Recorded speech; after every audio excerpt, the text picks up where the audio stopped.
like the double about turn, things like that. That's not necessarily, Healing. yeah, it's what you have to do. Left about turn, right turn. But here, those are the things about the turns that's I can show you or tell you about later on. You don't have to spend a lot of time. It's just something more that you could do to help in your training or something like that. But one thing on here that's really, and we've covered cueing. You know, that's one of the things on it. And another was a change of pace, which we did a lot of work on that earlier. But the other thing that we haven't done much on is pivots. And maybe if we have another one of these, we can Oh, we'll spend have to have a few more of those. a lot more time on pivots. And that'd be like glove turns, article turns, turning from handling. There's like on the broad jump. It's not cheating, but it's handling. You find out how your dog turns, like on a broad jump, whether it comes out and loops and gets wide, or whether it bangs one of those ones that hits and comes back like this at real close at an angle and things. And if you have a dog that has certain tendencies like that, you find your dog what the dog's tendencies are, and then you learn to make your turn or your broad jump turn to help the dog to hit front.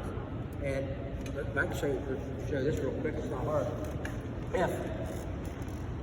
If this would be 2 feet for the jump, and I have a dog that jumps and make a little bit of a wide turn, okay? And we're supposed And I to. would have to say, to interject in it, dogs have tendencies.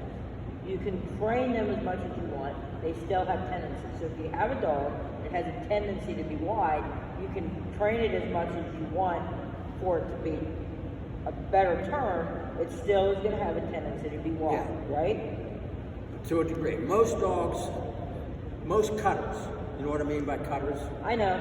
Cut the corner. I know. Dogs that the broad jump is here and they're cutting across the corner. And lots of times they'll cut so much that they don't even clear the last board and you're getting acute. I know that. But dogs that cut, or dogs that wants to get back to you, that you've done a lot of work getting them back to you too soon. And so they're basically, a lot of them are turning in the air. Lots of times, laying here, so they can turn and come back to you at an angle. And that's the ones that we'll say is going to be ones close, and that's the ones that dogs that have a tendency to want to get back to you real quick, have a tendency to want to cut. Because it's easier to have them get back to my mom or my dad quicker. So if you have a dog like that, or if you have a dog that comes out and lands and maybe it comes out a little wider, if I have a dog that's going to be wider, I have to turn it in place. So I will say turn in place. So I would go heel to heel when I make my turn. The dog jumps, I would bring this heel here, and I would come back here. Now I've got 8 inches more that the dog doesn't have to come in. If I have a dog that has a tendency of coming in real tight, I'll turn toe to toe, and I will move my left foot slightly over here, and then I'll turn toe to toe. Now I'm in here closer, just by the way I turn, to help the dog be coming in straighter than in an angle. The more we can help the dog, and people are so damn sloppy doing this, you could get away if you have a dog that's really wide or stepping here and coming out and even get more space. But I don't believe in that. That's kind of cheating, and I don't believe in cheating. But this isn't cheating. This is just handling your dog, learning to handle. And so if my dog is going to be tight, I'm going to move my toe here, turn toe to toe.